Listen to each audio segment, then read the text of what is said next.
Olá pessoal, estamos aqui para mais uma entrevista no nosso programa Inquietações e hoje estamos com a psicóloga Patrícia Luque.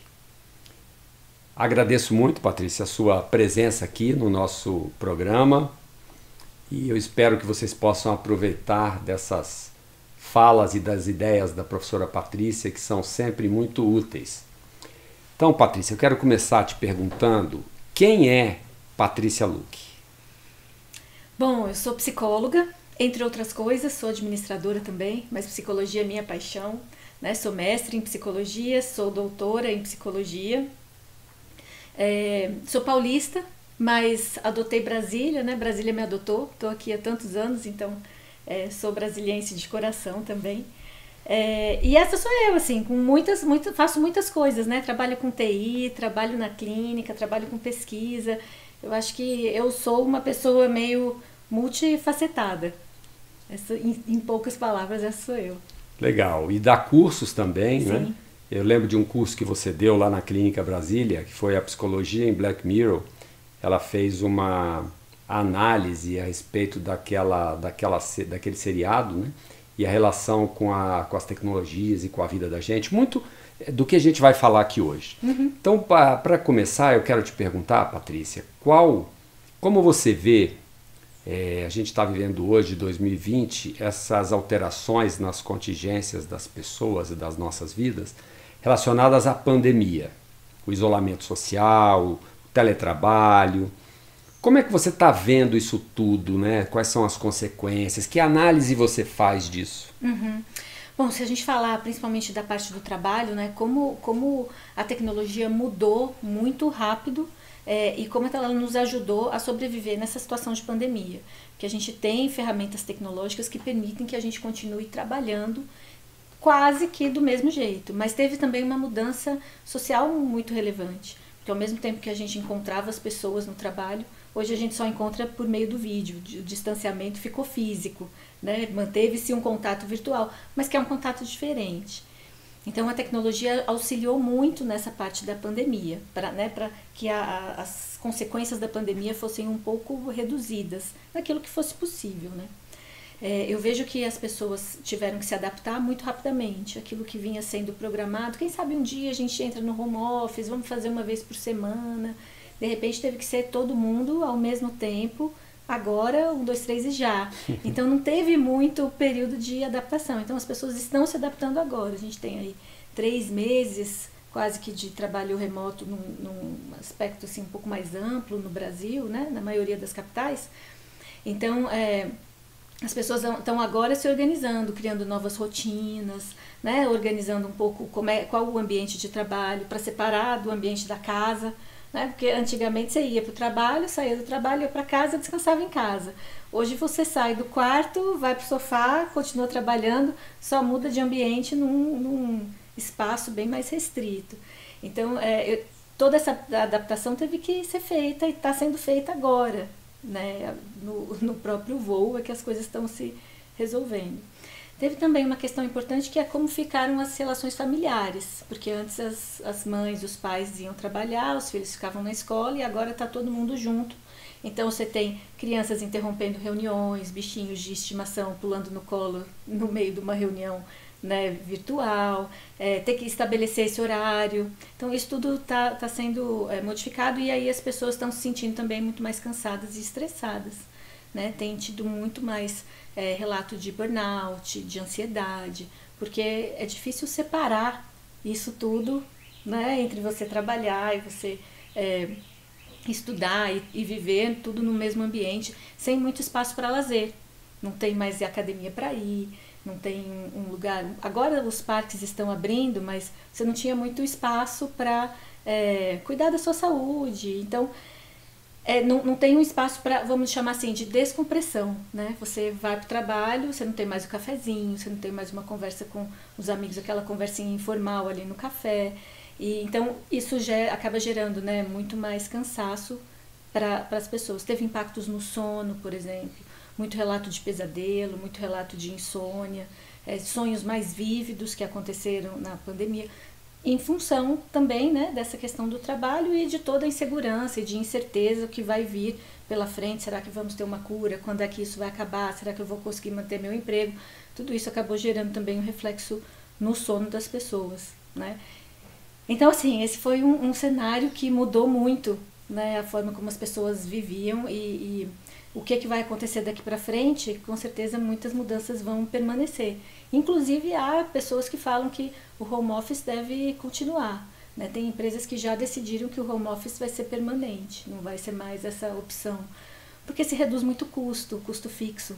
Então, talvez algumas mudanças permaneçam. A gente não sabe quais, a gente não sabe como é que elas ainda vão acontecer, ainda tem um período aí de adaptação, né, de o que vem pela frente, mas certamente as mudanças que chegaram aí da pandemia vão se consolidar talvez nos próximos anos.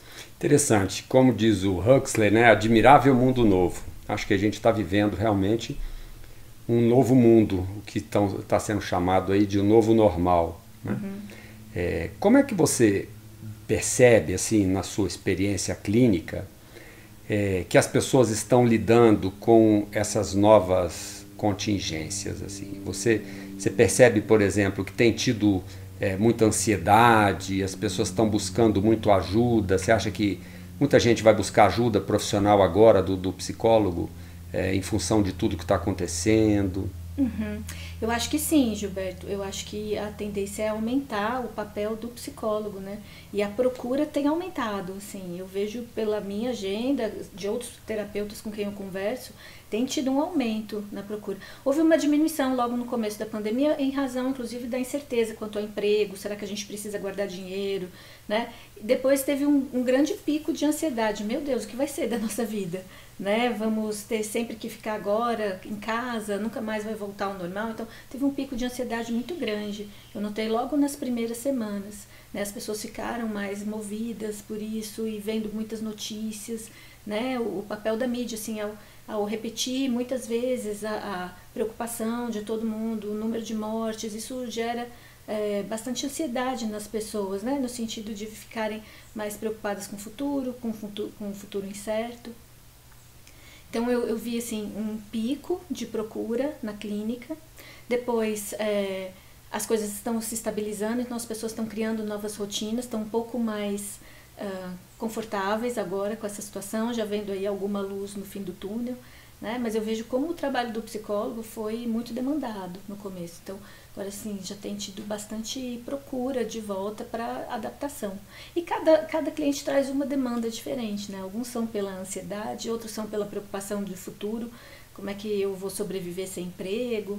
Como é que eu lido com os meus filhos que estão em casa? Acho que tem um conjunto aí de demandas, né? Porque para cada pessoa teve um efeito aí dessa contingência, né? E teve que desenvolver novos repertórios para lidar com ela. Então eu vejo, assim, cada cliente trouxe uma demanda bem específica. Interessante. Você que deu aquele curso que eu citei aqui no início do Black Mirror, né? O que você vê que hoje tem acontecido já de alterações tecnológicas na vida das pessoas e o que não acontecia coisa de 20 anos atrás? E aí a gente está falando de um cenário de 2000 para 2020, que é onde a gente está. O que você vê, como é que você vê? Eu lembro de alguns congressos que você apresentou alguns trabalhos, onde você dizia falava a respeito da questão das tecnologias nas relações amorosas, nesses aplicativos, a tecnologia em várias áreas da nossa vida. Dê alguns exemplos aí que você acha interessantes relacionados a isso. O que a gente está tendo hoje e que, se uma pessoa de 20 anos atrás acordasse hoje e olhasse para o mundo, a pessoa ia falar: ué, mas o que é isso que está acontecendo? O que tem? Ué, tem isso? O que você dá como exemplo? Nossa, Gilberto, 20 anos, muita coisa aconteceu. Eu acho que se a gente voltar 5 anos, a gente já vê muita coisa nova, né? Mas, assim, celular, por exemplo. Há 20 anos atrás, você já tinha celular, mas ele era usado para ligar para as pessoas. Hoje ninguém mais liga, no máximo manda um áudio, né? Então, assim, eu vejo a forma como a comunicação mudou. E não só escrito, mas com os emojis que sinalizam um pouco, que dão um pouco o tom né, replicam um pouco daqueles elementos não verbais da comunicação, o tom de voz, a sobrancelha, né, os gestos, eles são todos representados pelos emojis nas mensagens. Então eu acho que essa foi uma mudança grande de sair da fala, quando você tinha que falar com alguém, você ligava para a pessoa. Hoje você manda um texto, manda um áudio, e-mail já não é mais tão usado, né? Normalmente numa comunicação assim informal, porque o e-mail demora. As mensagens instantâneas são muito mais rápidas, como o WhatsApp, como o Telegram, como outros aplicativos de mensagem. Então eu vejo que houve uma aceleração da comunicação muito grande. Né? Antes você tinha tempo de mandar um e-mail e esperar a resposta no dia seguinte, há 20 anos atrás. Hoje não, hoje você manda mensagem e daqui a 2 segundos você já tem que responder, já tem lá a setinha azul do WhatsApp para saber se você respondeu ou não. Antigamente também não se imaginava que seria possível trabalhar cada um num lugar, né? Cada um na sua casa. Hoje você pode estar inclusive em qualquer país, você nem precisa mais estar junto para trabalhar. Né? A gente imaginava que a clínica sempre seria presencial, como é que você ia atender sem ver a pessoa? E eu acho que isso é um reflexo da pandemia desses últimos meses, mas muito por conta das tecnologias que propiciaram isso. Como a gente pode trabalhar em qualquer lugar do mundo e a gente não precisa se encontrar para ser amigo, né? A gente pode ver o cliente pode estar em qualquer outro estado, até um outro país, e a gente consegue atendê-lo do mesmo jeito. Então, essa questão do remoto, do virtual, as pessoas perderam um pouco o medo de estar no meio de uma tela, que é exatamente o centro da série Black Mirror, né? É ver o mundo por telas. Então, eu acho que nesses últimos anos, a tela deixou de ser um empecilho. Você ver, tá lá, do mesmo jeito. Ainda que você não toque, você continua vendo. Eu acho que essa foi uma mudança também grande. Claro, outros sistemas de trabalho mudaram, muitas profissões surgiram, né, novos cursos, novos cenários, assim, muita coisa aconteceu nos últimos 20 anos. Se a gente pensar nos últimos 5 também já mudou. O Uber não tinha 5 anos atrás, ou há 10 anos atrás, né? A gente já está falando em carros elétricos e autônomos, e semi-autônomos você já tem, né? Os elétricos também, mas completamente autônomo está para sair, então já está em teste, né? A inteligência artificial já é muito mais utilizada, muito mais abrangente, está na nossa vida, a gente nem percebe que está. Então acho que essas mudanças foram grandes e elas aconteceram aí nem nos últimos 20, nos últimos 10. Eu diria que elas já estão mais constantes na nossa vida. Legal. Como é que você vê o futuro do trabalho do psicólogo? Hoje, pelo exemplo que você deu, você falou aí que é uma realidade o fato da gente hoje poder atender online. Uhum. Você poder pegar o WhatsApp, um aplicativo, né, de ligação por vídeo, e você está vendo a pessoa ali na tela e você está atendendo. Isso era muito pouco factível há alguns anos atrás. Como é que você vê o futuro? Hoje a gente sabe, acho que você tem bons exemplos sobre isso, que há alguns aplicativos que já meio que fazem às vezes do psicólogo, né? Você pergunta, o aplicativo interage com você. Como é que você vê o futuro do trabalho do psicólogo daqui a 10, 20 ou 30 anos? De fato, já existem aplicativos que simulam essa conversa, né? E eu até acredito que eles sejam bastante importantes em alguns casos, porque o psicólogo clínico ele não vai conseguir atender toda a demanda de toda a população. A gente precisaria formar muitos mais psicólogos para conseguir atender, né? Se você pensar que cada terapeuta consegue atender aí 40 pessoas de cada vez, colocando uma agenda cheia na semana, né, de 40 horas, por um período aí de 1 ano, talvez, de terapia. Então, imagina o tamanho de uma cidade, quantas pessoas a gente precisaria formar. Então, de fato, a gente precisa usar essas tecnologias para alcançar mais pessoas, porque existe sim uma grande demanda. A gente fala da clínica muito na classe média, média alta, mas se a gente for atender a todas as classes da população, a gente precisa atender com mais volume. Então, existem já muitos estudos e recomendações, por exemplo, do Fórum Mundial, Fórum Econômico Mundial, recomendando que sejam investidos, que as nações investam dinheiro para desenvolvimento de tecnologias que possam atender a saúde mental de populações que hoje estão mais distantes, que não têm condição de pagar, né, e que demandam serviços de saúde mental de qualidade. Então os aplicativos podem atender isso. Mas por outro lado, né, a gente tem sempre um contraponto, o tanto que é importante ainda as profissões que são chamadas de high touch. Né? A gente tem as profissões high tech, que são aquelas que têm alto impacto tecnológico e usam uma tecnologia de ponta, e a gente tem as profissões que são high touch, entre as quais o psicólogo se enquadra, que são aquelas profissões que demandam um grande contato pessoal, né? Psicólogo, nutricionista, professor, em alguns casos ainda precisa, né? Então, dentista, por exemplo, né? Você sempre vai precisar ter alguém que esteja lá conversando, que precisa ter um bom relacionamento, e a comunicação é importante. Então, eu acho que, de alguma forma, para a clínica, esses aplicativos que possam atender a um grande número de pessoas, ele vai se combinar com aquela característica que é super humana do terapeuta, sabe, interagir pessoalmente com alguém. Acho que isso ainda vai acontecer, para que a gente possa atender um contingente maior de pessoas. Se a gente pensar em outras áreas da psicologia, né, por exemplo, na psicologia organizacional, as empresas que têm psicólogos também vão precisar se reorganizar, porque os psicólogos organizacionais não vão mais ver o clima do jeito que é, porque você não tem mais escritório, cada um está na sua casa. Como é que você mede o clima? Como é que você vê a cultura? Que tipo de característica você vai utilizar para selecionar, recrutar uma pessoa e selecionar e avaliar? Né? Como é que você desenvolve a liderança se o líder está sozinho na casa e interage com a equipe só pelo computador? São outros aspectos que vão precisar ser avaliados. Então, o trabalho do psicólogo organizacional vai ter muito impacto nesse formato agora de trabalho remoto, de home office, de pessoas que estão até em outros países, que tem questão de fuso horário, né? Como lidar com burnout, né? Nessas questões.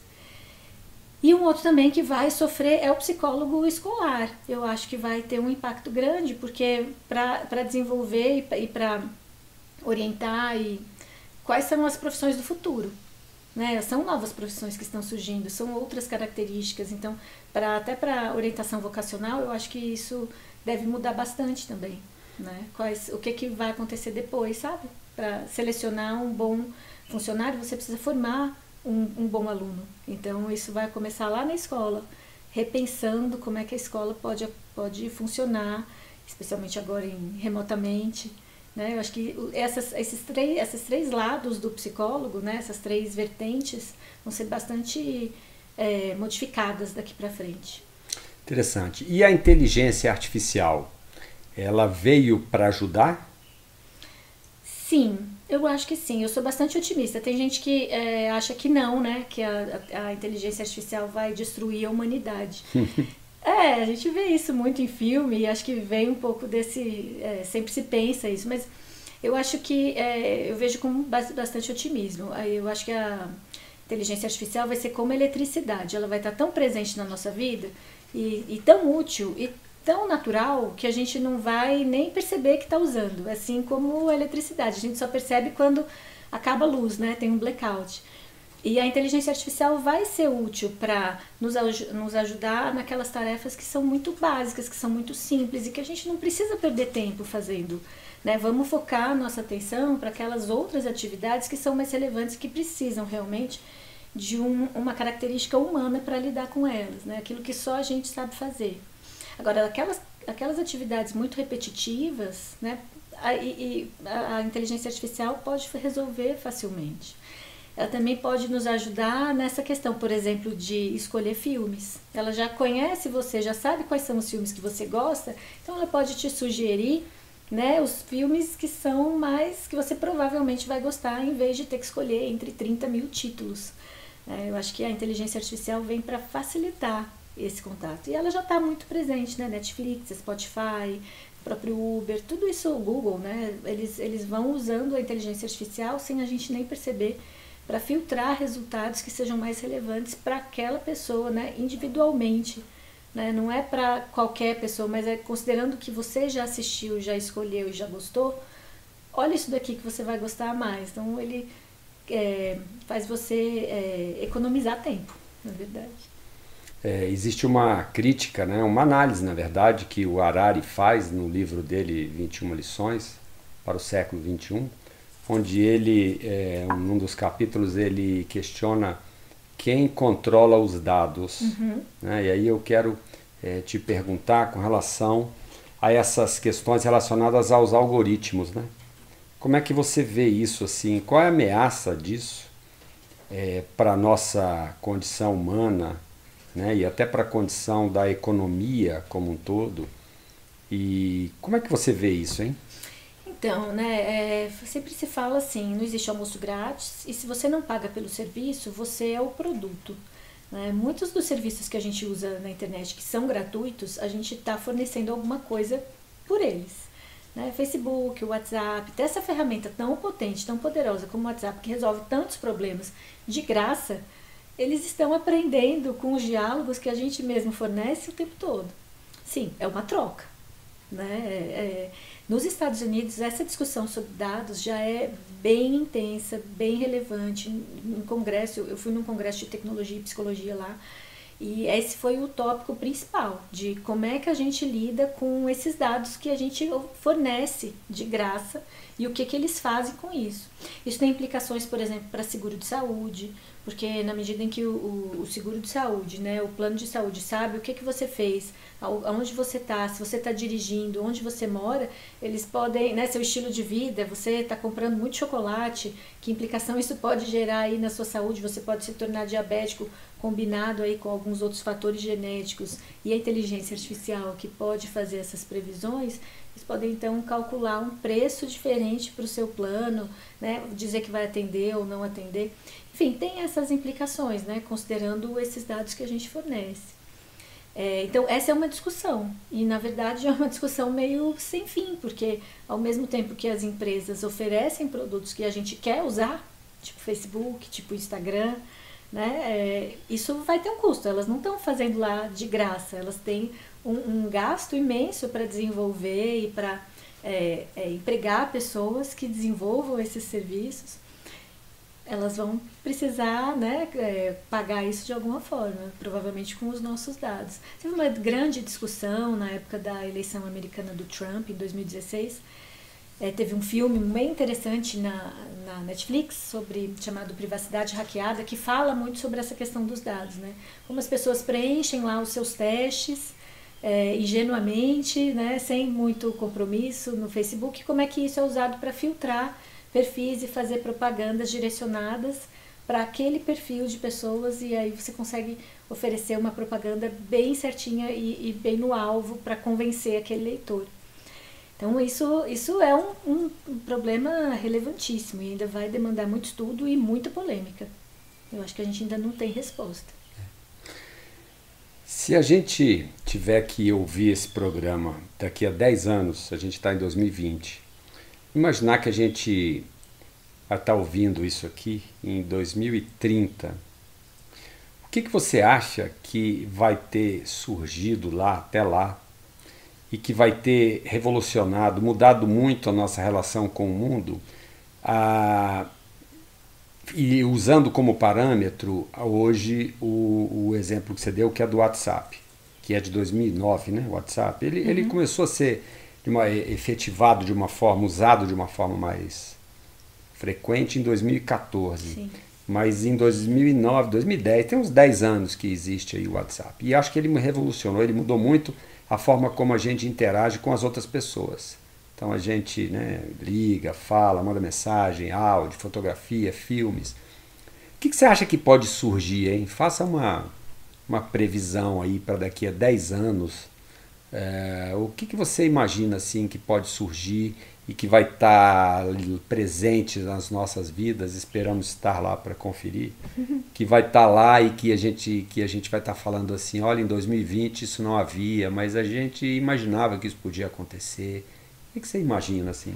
Eu acho que a gente vai ter muito mais, assim, um chute, né? Porque bola de cristal ninguém tem, mas eu acho que a gente vai ter muito mais assistentes pessoais. Assim, a gente vai ter uma coisa que o Google já está desenvolvendo, mas ter esse assistente pessoal como a Alexa, né, eles vão estar muito mais presentes na nossa vida. Então, em vez de você pegar o WhatsApp e abrir... Não sei nada sobre isso. Em vez de você abrir o seu WhatsApp, você vai falar com o seu assistente e ele vai resolver coisas para você. Do tipo, liga para minha mãe, fala isso para ela. Ele vai fazer a ligação e mandar um recado. Né? Eu acho que a gente vai ter, porque a gente vai se desvencilhar de pequenas tarefas que são muito trabalhosas, mas que tem um grau de pessoalidade, né, assim, que pode ser delegado para outra pessoa. Então, liga e agenda o salão, o médico, o dentista, né? Eu acho que essas coisas vão ser todas transferidas para um assistente virtual. Então, se eu tiver que apostar, eu apostaria num crescimento muito grande, muito mais expressivo de assistentes que vão ficar aqui no nosso bolso e vão resolver essas pequenas tarefas, vão dar lembretes. Olha, o seu saldo bancário está vermelho, lembra de depositar alguma coisa, né? Acho que eles vão ser mais interativos, é o que eu apostaria. Interessante, eu acho que é uma boa ideia. E acho que é uma ideia tão interessante, tão boa, que a gente está aqui agora gravando essa entrevista e tem uma Alexa ali atrás, e quando a Patrícia falou, né, o nome Alexa, ela já respondeu de lá, não entendendo o que estava sendo falado, né, dizendo, desculpa, não sei nada sobre isso. Então, acho que foi um excelente exemplo, né, que aconteceu aqui por acaso. Sim. E que veio exatamente exemplificar isso que a gente está vivendo, né? Uhum. Então é isso. Eu quero te agradecer muito por esse nosso bate-papo aqui, essa nossa entrevista. Esperamos estar presentes daqui a 10 anos para conferir os nossos assistentes pessoais, né? E nos encontraremos. A Patrícia é uma pessoa que está sempre nos nossos cursos da Clínica Brasília, nos encontros científicos, em tudo que a gente faz. Então quero te agradecer muito, né, e dizer que a gente se vê, né, brevemente por aqui. Obrigado por vocês terem assistido, se inscrevam no nosso canal e até breve. Obrigada, Gilberto, foi um prazer.